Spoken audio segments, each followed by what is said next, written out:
3 questions. Would you electrocute a total stranger? Look, he's not around anymore, all right, so I'm just going to make a move, all right? No. Look, honestly. Would you watch someone steal and do nothing? Would you stay in a building that appears to be on fire just because everyone else does? If your answers were no, think again. What people say they would do is often a far cry from what they actually do when put in the crucible of human behavior. The Human Zoo. Find out what you're capable of.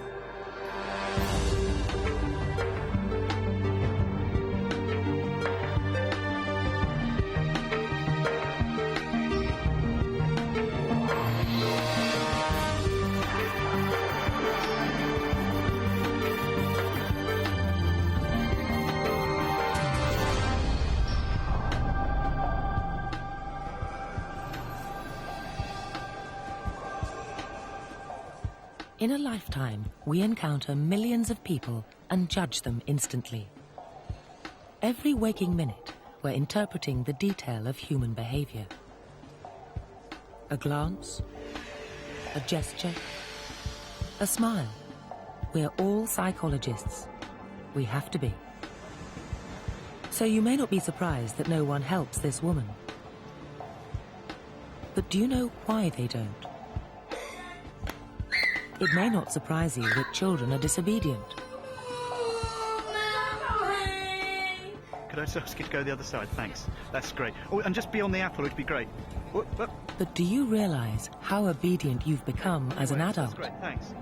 You're here to witness the joining in matrimony of this man. It may not surprise you that we get flustered. May not be joined. But this woman, a witness at a wedding, is bamboozled into marrying the groom. I now pronounce you man and wife. And they kiss the bride. I thought something was wrong when I was actually asked to place the ring on his finger. For this programme, we've secretly filmed hundreds of people to understand how they behave. 12 of them agreed to take part in our most ambitious experiment, but they didn't know the whole story. The house they were living in was bristling with hidden cameras. They started off as one big happy family. The motivation! I don't think we've been treated well. So why did they turn against each other? Excuse me! Sorry,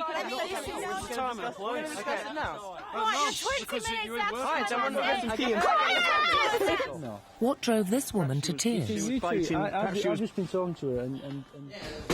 Why did simmering tension boil over into aggression? I said to you, Julie, you seem really fucked up and pissed off. How did the meekest woman in the group become the most domineering? We won at the end, and now they've got to have a forfeit. Great. Yes!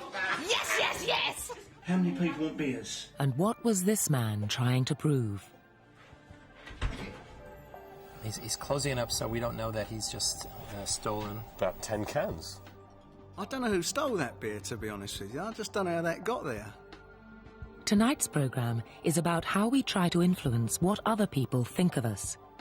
The importance of first impressions. I've dunked it now, someone might as well have it. Here, have it. And what happens when we get it wrong. How the slightest thing can trip us up. And there were these black hairs curling out of her tights. I couldn't employ her. And how closely we watch each other. Are you lying to me right now? Not at all. In our everyday lives, it all happens in the blink of an eye. We hardly notice it. To see it in detail requires laboratory conditions. So we had to build a human zoo.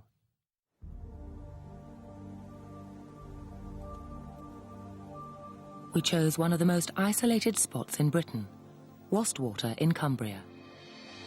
12 complete strangers, carefully selected from around the country, would live together in this hostel. They'd be invited to take part in a programme about human behaviour, and they'd be completely cut off so we could control their world.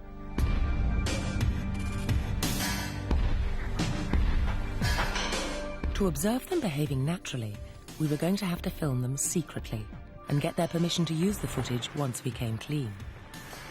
We want to watch them meet for the first time, for example, to find out more about first impressions. So although we'll be putting them in the hands of these instructors while they go off doing outdoor activities, We're just as interested in what they say and do back at the house. We needed to see everyone, everywhere, all the time. So we started rigging.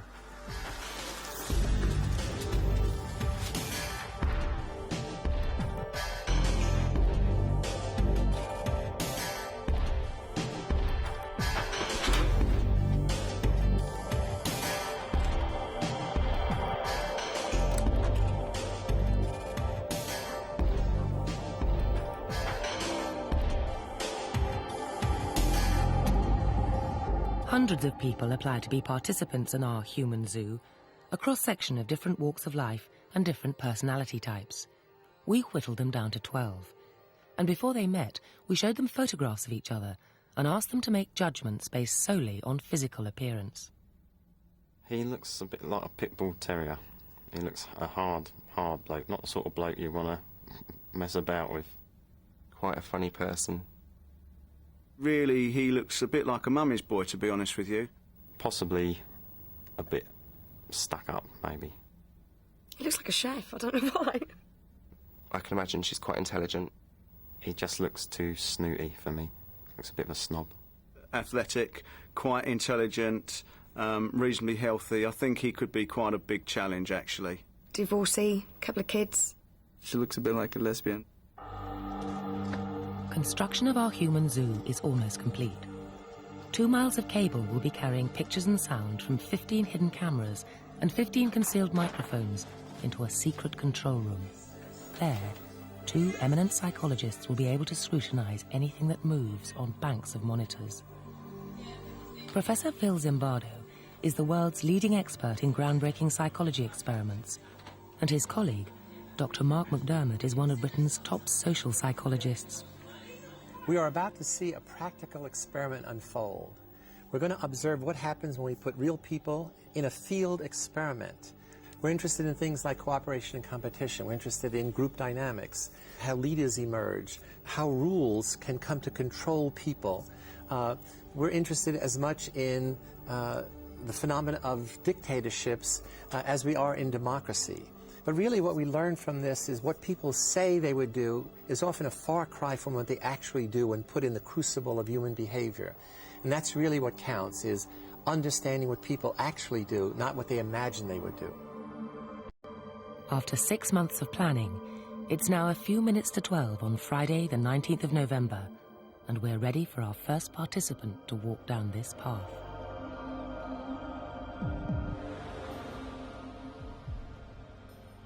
But before we watch 12 strangers meet and size each other up, we want to learn more about first impressions. How are they formed, and how long does it take? It's a big day for these 3 women. They're competing for a secretarial job starting Monday morning, and we've been allowed in to film their interviews. They've got 15 minutes each to prove their worth. Or have they? We're about to find out how long it really takes to make a lasting impression. The candidates will be facing Judy Fisher, a recruitment consultant with 30 years' experience. We've given her this dial, which is connected to our control room hidden away in an adjoining office. There, we're effectively going to read Judy's mind. This machine will make a trace of her thought processes. If Judy's impressed, she'll turn her dial up. That will produce a trace high on the screen. If she's underwhelmed, she'll turn it down and the trace will sink.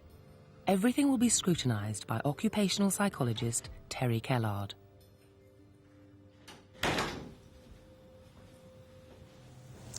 Bridget. Hello, I'm Judy Fisher. Thanks for coming along and being prepared to do this. We're going to talk first of all, Bridget, a little bit about what you've done and about what you're looking for. Then I'm going to tell you a bit more about the job and we can take it from there. Great. OK? Yeah. Bridget's been sitting down for just 12 seconds and said all of 5 words. But her trace has immediately gone up from an average reading of 0 to an impressive 56. Let's just start with, I've got your CV here. Clearly she's got a positive impression. That's the most important bit of the interview. That would have been based on what she looks like. She looks like a PA. Yeah, I like that, and I'm good at that, and I'm efficient and fast, and I do as much of making sure everything's in order as possible. The trace remains high right till the end, finishing at nearly 100. Bridget's prospects look good. Well, you seem very focused. I'm sure you will. You've done really well. Thank you very much. That's great. Bye-bye. Bye. All right. When anybody meets anybody anywhere for the first time, in order to process information, it is absolutely essential to make a judgment about this person. So essentially what people do is make up their mind about a person and what that person's like, generally within the first 15 seconds. Sometimes you could make your mind up so quickly that I just didn't give them the benefit of any further doubt. Well, I have to say that strong aftershave and strong perfume, for that matter, are one of my bête noirs. I would be very reluctant to employ a man with fair eyelashes. I can think of instances where I can't remember anything about what happened or the person. All I can remember is this smell coming towards me and wanting to get away from it badly. And all I could see through the glass table was the fact that she hadn't shaved her legs, and there were these black hairs sort of just like sprouting through the tights, and I couldn't get beyond that. Not crazy about Gray's shoes, I'm afraid. I don't quite know why that I feel that way. I mean, she couldn't have shaved her legs for weeks. Lucy, hello, I'm Judy Fisher. Thanks so much for coming along to see me. We're going to just talk a little bit about... Lucy looks fine, so her trace starts slightly above average, but only just, and it doesn't last. It was my favourite subject at school. Listen to her voice. It's beginning to lack expression. You were there for a couple of She's years. licking her lips, signs of tension. Long term, something... At best, the trace is mediocre. At worst, it drops. Interested in alternative health and nutrition, and one day I'd like to make my career out of that. In what? Doing what? On what side of it? Well, possibly working from home and perhaps in a clinic as well as a alternative health therapist and advisor. Lucy's lifestyle ambitions don't impress. Her trace sinks from +30 to -30 in 20 seconds. But the next candidate's trace will sink like a stone. Now this should be very interesting. Shopping bags, an obvious mistake. But how quickly and dramatically will they affect her trace? Valeria, hello, I'm Hi. Judy Fisher. Good to meet you. Thanks for coming in. In 3 seconds, it's plummeted to a feeble -50. Neither Lucy nor Bridget ever sank that low. Just going to talk a little bit about what you've done. You notice that negative first impression. That's based on what she looked like. She's slightly overweight, carrying shopping bags, low levels of eye contact, and nothing positive has happened yet. And on the creative side, you're keen cinema and theatre goer? Yeah, very go much a so, lot. very much. What was the last thing you saw in the cinema? I haven't been for ages, actually. What was the last thing I saw? And what about your sort of attention to detail? You're quite thorough. Yeah, yeah. Because you have got 3 spelling mistakes in your CV. Do I? Yes. If you convey a bad first impression, you have to work very, very, very hard indeed. There was a little bit of research that showed that it takes 8 positive pieces of positive information before you can overcome a bad first impression. My view would be that even that's very, very difficult. Unlike the other 2 candidates, Valeria was in fact an actress planted by us without Judy's knowledge. I'd actually been told by Terry to fidget, to not look her in the eye, to not smile, and to move around in my chair quite a bit, and just be evasive in general. Looking at the 3 graphs together, Valeria came a miserable 3rd behind Bridget first and Lucy second. But look closely at the first 5 seconds. The 3 women have already been ranked in order, and the order never alters. I didn't find it very easy to go back on a snap judgment that I had made, and possibly I'd lost some very fine candidates. It sounds very unfair, but the moment somebody walks in the room for an interview, I know, or I can guess quite a lot about them just from the way they're dressed. Bridget, hello. Well done. You did really well in your interview. You were absolutely excellent, and we're delighted to offer you the job. So many congratulations. Thanks very much. And the very best of luck. That's great, thank you. Bridget's been in her new job for 10 months now and is doing well. I was quite surprised that it showed the results so quickly, the first 5 seconds, though some of them were very obvious. Valeria was, within the first 5 seconds, was going to have to fight very hard to get better. But first impressions are very, very important. At our human zoo, the first participant is arriving. Caroline is 33, runs her own business, and is married with 2 children. I'd just like to take a seat. Okay. I just thought, oh my God, what have I let myself in for? Because the room was very, very different from the normal sort of room that you go in. Very different. There are 4 hidden cameras in the common room, 4 in the resource room, 3 in the dining room, and 4 more in the hall, the kitchen, and the shop. Hidden away in the hostel's annex is the nerve centre, our control room, where we'll begin by watching their first meeting, starting with Amanda. Yeah, I'm terrible with first impressions. I try not to, but sometimes can't help judging people. But I think I was more nervous about meeting anybody than assessing what I thought they were like to begin with. This is really the first stage of something that's awkward for all of us, meeting a total stranger in a new situation. This is a situation that all of us have been in. The first day on a new job, the first day in summer camp, the first day at college, where it's so important that people like you, and you're never quite sure of the criteria. How are they judging you? Sharon, on the left, couldn't have realised how she was being judged when she arrived, or else she wouldn't have held court for 20 minutes, which didn't go down well. I was quite scared of her at first. She just came out with all this stuff, and I was like, OK. When she first initially walked in, she was my only concern. She was the only person I noticed and thought, my God, I've not met anybody really that much in your face. What did you guys say last night? She was loud, swearing quite a lot, and not really a sort of person that I'd like to have an awful lot to do with. George's arrival has the opposite effect. I think with me, it's either you love me or you hate me. There's no like, oh, he's all right, because I'm quite an extreme person. Hi. Hi. Who are you? George. You can tell George about lunch. Okay. I'm in the middle of nowhere.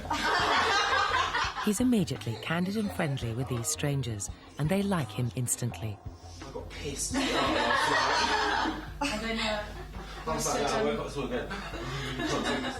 Michael, on the other hand, has problems when he first meets people. The first thing they think is I'm a bit rough because I do a bit of security work. I'm working on the dolls. Well, just a big teddy bear. So I'm just a big teddy bear. Without realising, though, he makes it worse for himself.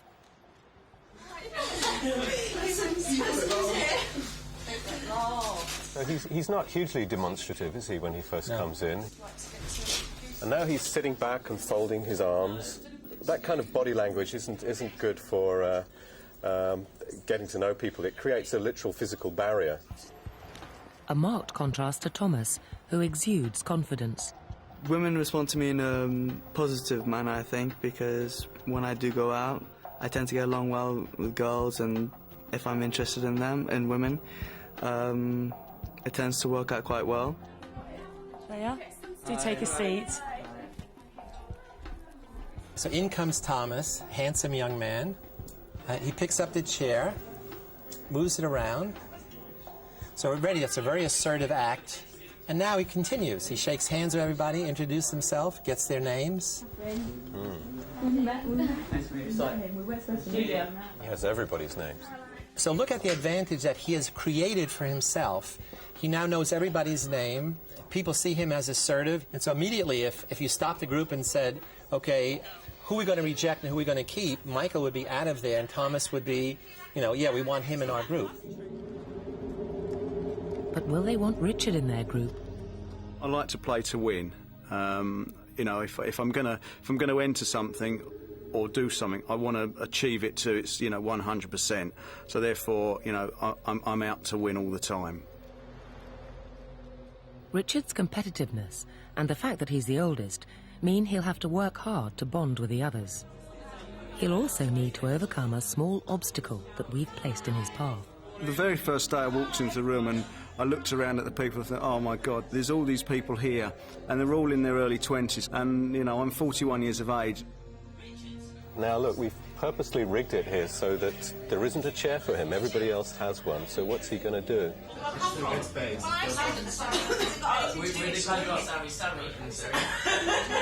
And he's standing back, sort of pretending that what's in his pocket is most important to him.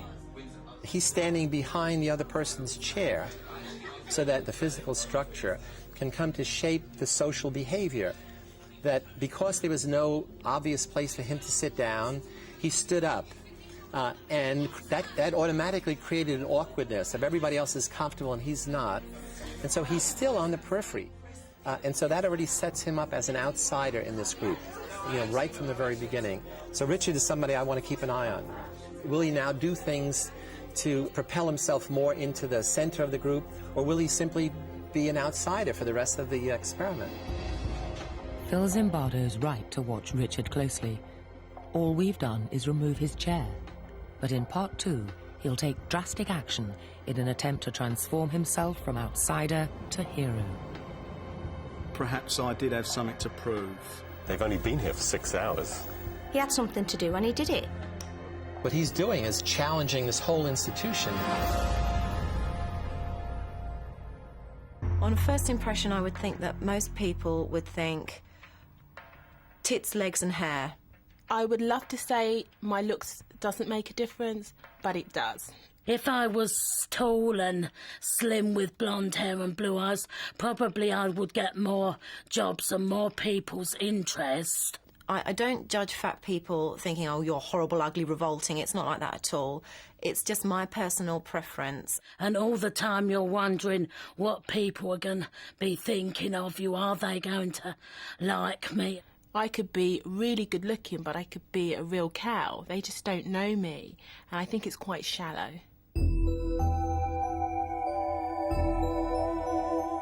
The impression you create is affected by the way you look. We tend to think beautiful people are more intelligent, popular, confident, and better at everything from their jobs to flying a plane.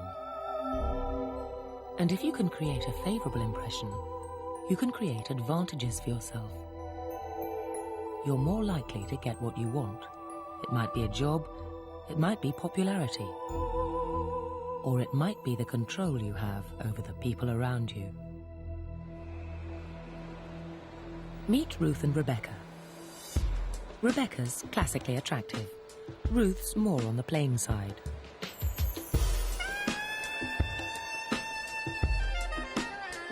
They're going to demonstrate that how you look affects how you're treated. They're going to struggle up staircases at opposite ends of Liverpool Street Station in London with heavy bags, and we'll be filming in this workman's hut. First up, Ruth. How long before a knight in shining armour rescues this damsel in distress?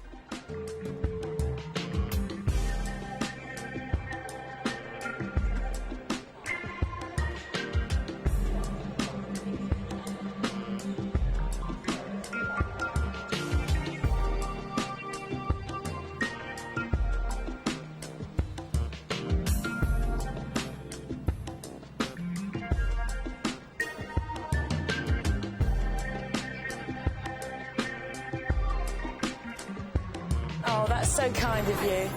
Helped at last, but by 2 women, and it took 45 seconds. Now Rebecca's turn. How long before she's rescued? Would you mind? Just shattered. I'm just trying to get to the top of those stairs there. Can you do the other one at the same time?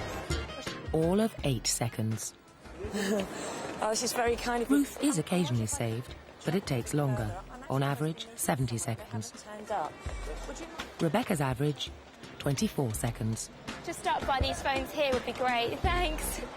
You'd be forgiven for thinking that this caveman behaviour is more about sex than chivalry. Yeah, pretty girl, needed bags carrying upstairs. I'm a sucker for that sort of thing. Every time. From my grandfather, I'm told. He was a charmer too. But there's more to it than that. Thanks. We have a tendency to think highly of beautiful people. They are very, very delicate. Sorry. What's in them? Family heirlooms, would you believe? Bringing them back from my mum. And we want to be near them, as if some of their glory will reflect onto us. Have you got a few minutes to spare? Because if he doesn't turn up, I'd need to get them into a taxi up there. I'm going to be really rude now and ask one more favour. Could you lend me some money? How much do you need? Can you do them all three? The men are mesmerised. They do anything Rebecca You're asks. so strong. Thank you so much. Although they clearly go out of their way for a pretty girl, You're a true gentleman. I really appreciate this. they deny that looks have anything to do with it. And I'm really thirsty and I wouldn't mind getting a drink and something to eat. Oh, well, that's all I've got on me at the moment. You're more than welcome to it, though. If somebody needed help, I'd like to think that I would help everybody across the range, regardless if they're good-looking, attractive, smelly, well-presented, or whatever. I always hold doors open for ladies, though some of them slap me in my face, because apparently these days we're perfectly capable of doing it ourselves. In fact, I hold doors open for everyone. Lady with prams, old lady with shopping trolley, anything like that. Always. Getting my own way because I'm good looking makes me feel extremely confident, powerful, and I'm very, very sure of myself. Well, I think it's wrong when people do make the judgments, because they should look and see what's inside the person and also give people chances to prove what they can do.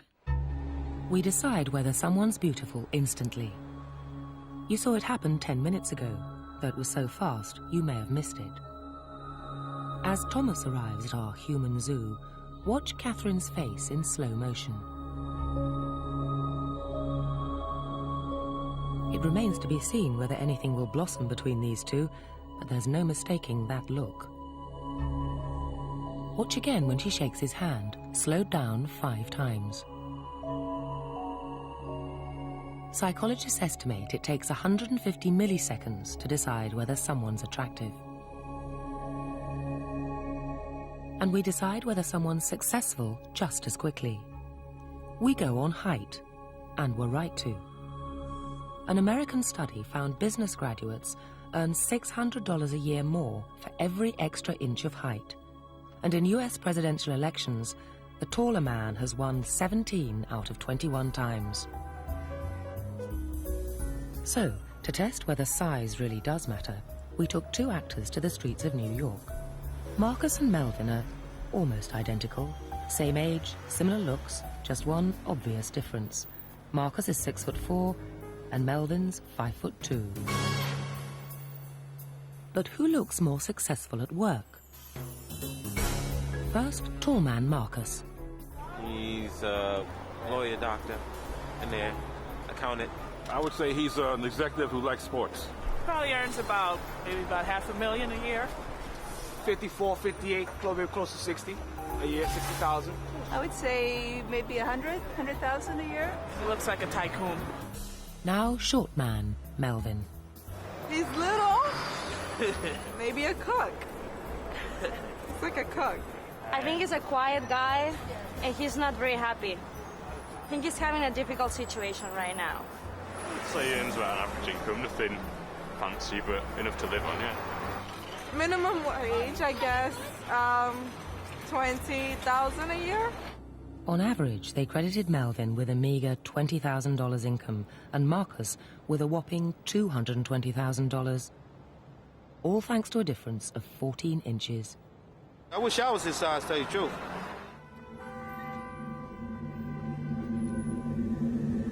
In our human zoo, we've left Richard isolated, uncomfortable, and unable to break into the group.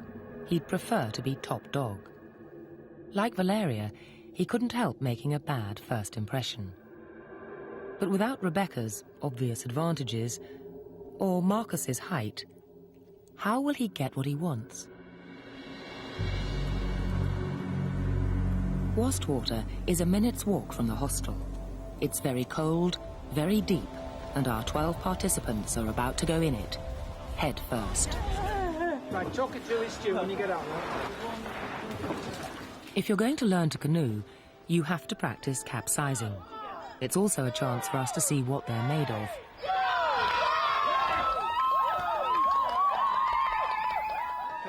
rather do a marathon. Yeah? I've done the marathon this year. I'd rather do the marathon than doing that. Could be 26.2 miles, I'll do that. So the marathon was easier than that. I thought we were going. That's really what you think. Have you got your breath back? Can you talk? Could be there. Horrible. It was speed. I thought I was going to get stuck in the boat. Our attention's drawn to George. He's becoming something of a favourite. Richard isn't. And George is winding him up. I thought, oh God, I'm never going to get on with this guy. He's going to drive me round the bend about, you know, his bloody makeup and probably going off to the toilet every 5 minutes as women do. I had absolutely no idea what Richard thought of me. He's told me since what he thought of me. I wasn't going to let him know that, you know, he was irritating me in the first instance. They return to the hostel, the day's filming done and dusted. Or so they think. Inside, our hidden cameras are still rolling, and Richard's attitude to George appears to be hardening. What are you going to do? We're going to film a lot of George, aren't we? Yeah, it's a fucking time, let's face it.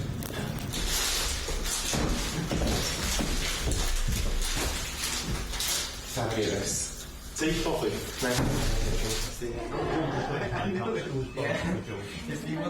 Richard appears to have started a whispering campaign against George.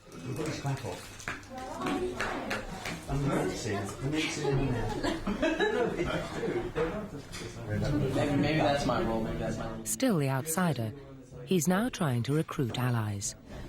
All right. No, tired, wet hair. George comes in and he could sit anywhere, and he sits right next to Richard. So maybe at some level he's pushing the envelope. He's forcing Richard to deal with him. Yeah. Did the doctor, when you went for your medical, say pull your trousers down so I can check you've got no hernias? Yeah. Because he went, oh, you have to put them down further than that. I went, what? Really? Yeah. No, they asked you. Oh, I had to pull my trousers down to about there. Yeah. And he had his hands there and made me cough. Yeah. He did it quickly though, which was good. But... No, that's normal for boys, isn't it? Richard's not amused. Interesting body language here, this arm back and a leg still on the table. It's quite a dominant posture. I need to drink. The stage is set. We have Richard, an outsider, competing with George for the lead role. And though we don't know it yet, he's about to try to steal it. After waiting 6 hours in vain for Richard to make his move, our resident psychologists decide to call it a day. Nearly a moment too soon. Richard is on the prowl.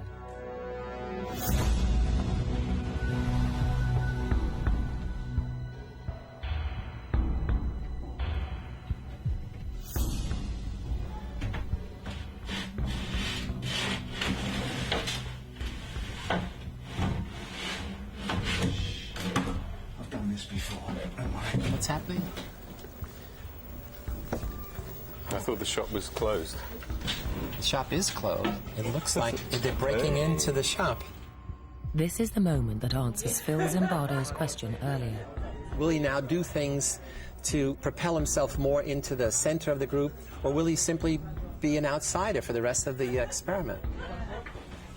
Hang on. Would you... how many people want beers? An older man trying to ingratiate himself with a younger crowd.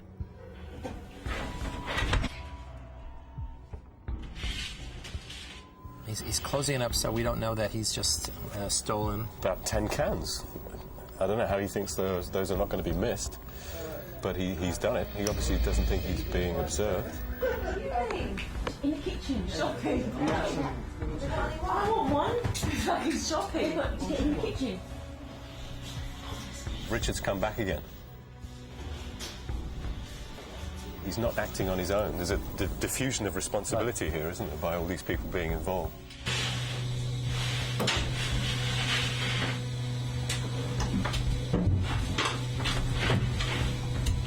Right, there's a ball. Where's the red stripe? It's over there. There's a lemonade there. What I've got to do is make sure they get back, if you know what I mean. Anybody want any Coke? Yeah, take some Coke. Oh, now he's taking orders, you know. Yeah. What would you like over there? Rum and Coke and some... Sure, yeah. Packet of crisps. Now, leave the Coke. The other stuff is too hot, isn't it?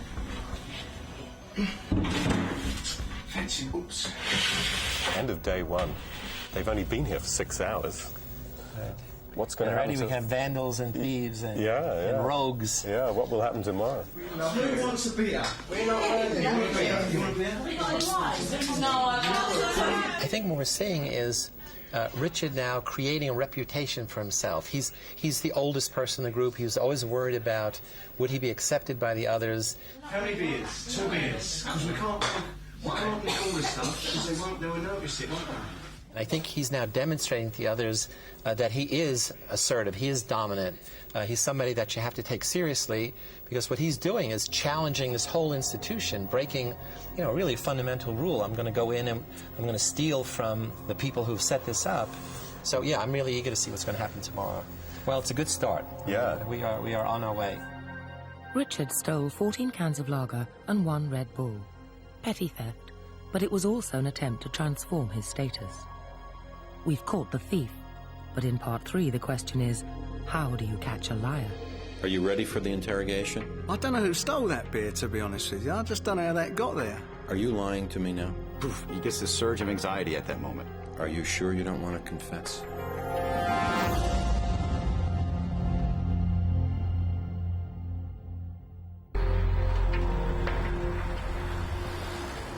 A service station off the M42 in Birmingham. We've come here to find out what happens if you create a bad first impression of yourself. What sort of reactions will it provoke in other people? We've asked our polite, well-dressed, well-spoken actor Charlie to show us. Excuse me, could I give you a pound, please? Could I give you a pound? No. Why do you want to give me a pound? I just want to give you a pound. Can I give you a pound, please? No, sorry. Please? No. £2. Why? 250. I want 250. 265. Sir, can I give you £5? Can I give you £5? I haven't got any money. No, can I give you a £5? No. No, just a £5. No, it's okay. No, there's no catch. It's just a pound. I'd really like to give it to you. Okay. Is that all right? Yeah. Okay. Thanks very much. Is this number 3?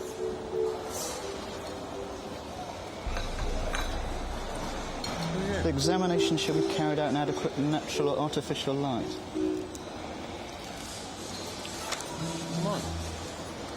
I was sat down having my lunch and reading my correspondence course, and this idiot came and sat down and started looking at me. I said, do you have a problem? Don't have a problem just having a quick read. It's boring here. Really, I can't afford a paper. What are you doing there? Just having a quick read. It looks interesting. I don't know much about lifting machines. I just thought you'd escaped from somewhere. Why don't you just clear off? Do you mind if I check number 7, point 7? Clear off. All I want to do is check point 7, then I'll have a total overview of cleaning lifting machines. Please clear off. Suit yourself. Here, look, have a biscuit.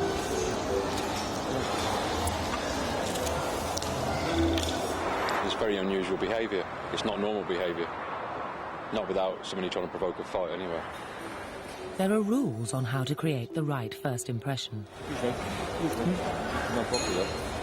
Oh, sorry, just having a little sip. I had a bit of a dry throat. Sorry. If you break just one of them, you've got problems. Break 2 and you're doomed. Would you want to thin out, or do you want me to throw you out? Sorry? You would. Just having a little dunk of a biscuit. Do you mind disappearing? Or do I have to go and get some of the You've obviously got off the wrong side of bed. No, side of bed at all. No, whatever this is, take it and disappear. I'll leave you the biscuits. Okay. Take the biscuits. Oh, here, take that one. No. Look, I've dunked it now. Someone might as well have it. You have it, huh?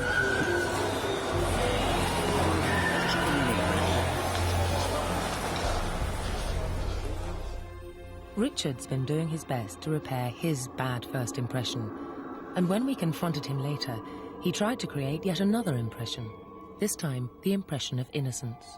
I don't know who stole that beer, to be honest with you. I just don't know how that got there. If we didn't have evidence, could we tell from his face whether he was telling the truth? The answer is in our next experiment. A thief is at work.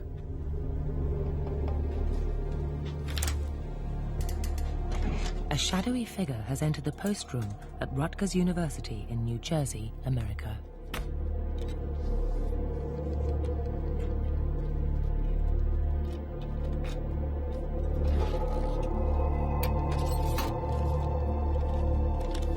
The thief steals $50 and leaves. But this theft has been set up as part of an experiment. These 3 students were all given the same opportunity to steal. Now we're going to find out which of them did. They'll be grilled by interrogator Dr. Jack Grasso. And behind a two-way mirror, psychologist Dr. Mark Frank, an authority on lying, will be looking for the telltale signs of guilt. As they enter the interrogation room, they will all want to control the impression they create so that they're believed. If they're guilty and don't get caught, they can keep the money. If they're innocent but look guilty, they'll be subjected to a long questionnaire. Dr. Frank says he can spot a liar just by looking at their face. Can you? Are you lying to me right now? Not at all. It would be wrong for me to say something that I didn't do. I can't confess to something I didn't do. There's no really easy guide to lying, no easy guide to truth-telling. There's no Pinocchio response. There's nothing that simple. There are some, books that list some of these things, like, touching the nose is one, To touch the nose means you're lying. Well, nobody's ever found any reliable information about that. Dr. Frank thinks he's found a better way. He spent the last 12 years analysing the faces of 1,000 liars and truth-tellers. Now he reckons he can tell them apart. He believes that when liars become anxious, they can't stop themselves appearing for a split second to be afraid. It's somebody struggling with and trying to suppress the fear, and yet it is still leaking through in some places. And sometimes in different parts of the face are leakier than others. As Adam takes first place in the hot seat, Dr. Frank's watching for raised eyebrows drawn together in the middle or a grimacing, downturned mouth, both features of fear. Is it your intention to answer every question about the theft of that money truthfully? Yes. Describe exactly what happened, what you saw and did when you were in that room. I basically came to the room, I looked around and I checked out the envelope, it was empty, and I left. Did you take the money out of the envelope? It was an empty envelope. No, I didn't. Are you lying to me now? No. Why should I believe you? Because I'm not lying to you right now. I'm telling you the truth here. Is Dr. Frank convinced? There we go. Now there's a critical moment there. This is the first big lie. He says he went to the envelope and it was empty. And what you see is a really wonderful micro expression of fear. What he's doing is he's not just raising his eyebrows straight up. They're being raised up and pulled together in the middle. The average person cannot do that deliberately. And so what that suggests to us is there's an emotion that's just shot through his system right there. And when he's just said the envelope was empty, he gets this surge of anxiety at that moment. And again, that expression was very, very brief. If we take a look at it again in real time. Out the envelope, it was empty. Pow, that's it. And I left. Less than a second. And later he believes there's another giveaway. This is interesting. This looks like fear coming out of the bottom part of the face. He's having surges of anxiety at critical moments and at different moments in the course of this interview. We would predict that this sort of a person with this sort of behavioral pattern would be lying. Spot on, Adam was lying. But he may not be the only one. To make life harder for Dr. Frank, we've tricked him with 2 thieves. Is the other one Debbie? Before we begin the interrogation, just let me ask you a few simple questions to get you used to the procedure. Are you ready? Okay. Do you have a favorite time of the year? Summer. Really, why?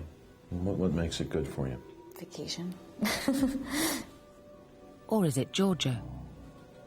Is it your intention to answer all of the questions regarding the theft of that money truthfully? Yes. Have you ever before been in a situation like you were in today? Yeah, once. But it was only like $5. But I did take it. Why didn't you take that money? No, I did. It was like $5 because, I don't know, it was only $5. Describe exactly what happened, what you saw, what you did when you were in that room today. Well, I was instructed to go into the room, to look at the envelope and not take any of the money. Did you take the money out of the envelope? No, I just opened it and looked at it. Why didn't you take the money? Because I didn't earn it. Are you lying to me now? Not at all. So what impression did Debbie make on Dr. Frank? This is quite interesting. Now here, she's being asked about her favorite time of the year, and she's got almost an anxious look on her face. You could see, if you look at her forehead and the tension in her eyebrows, and they haven't even got to the interview, just asking her about favorite time of year. She's an interesting case in that she is showing us almost anticipatory anxiety, waiting for the next question, but as she answers it, she's in fact looking, very natural, and the anxiety goes off her face, and she is dealing with it. And I think a lot of people would see that anxiety and say, there's something wrong here. They may not know what it is. I would think she would be a truth teller who would be one that would be misjudged. Did you take the money out of the envelope? No. What about Georgia? At first, Dr. Frank can't find anything to suggest she's lying. I think I may have to view her all the way through here and then go back. But finally, he thinks he spots something. Well, I was instructed to go into the room. What you see here, as she's talking about what she was supposed to do, you see on the lower part of her face there, that is the risorius muscle. And the risorius muscle is part of the fear expression. And that suggests to me that she's got a blast of anxiety or fear that's just sort of shot through her system at this point, because she's at the critical moment in the story. But this is really subtle. Of all the people we've seen, she, I think, is the most persuasive liar. I bet many people would miss her, and they would judge her as telling the truth. Dr. Frank's verdicts are Adam, guilty, Georgia, guilty, Debbie, not guilty. Right every time. Are you lying to me now? No, I'm not. Richard lied about breaking into the shop, but finally he confessed.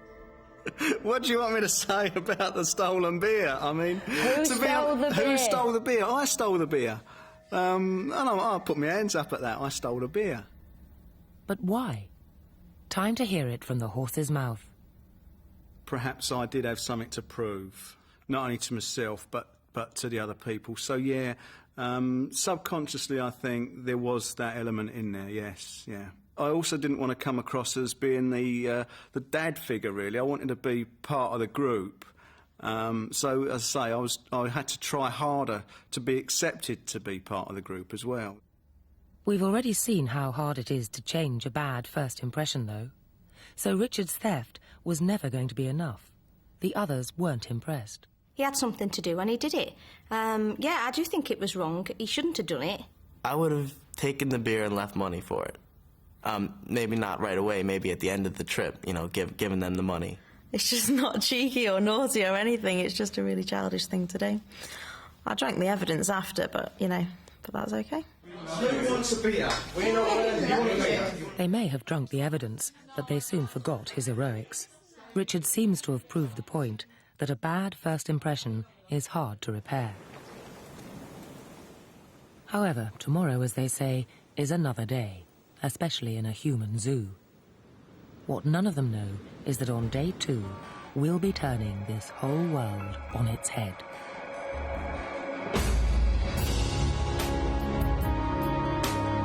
Today we're splitting you into 2 groups. I hadn't expected that. It's been decided that there'll be a group A and a group B.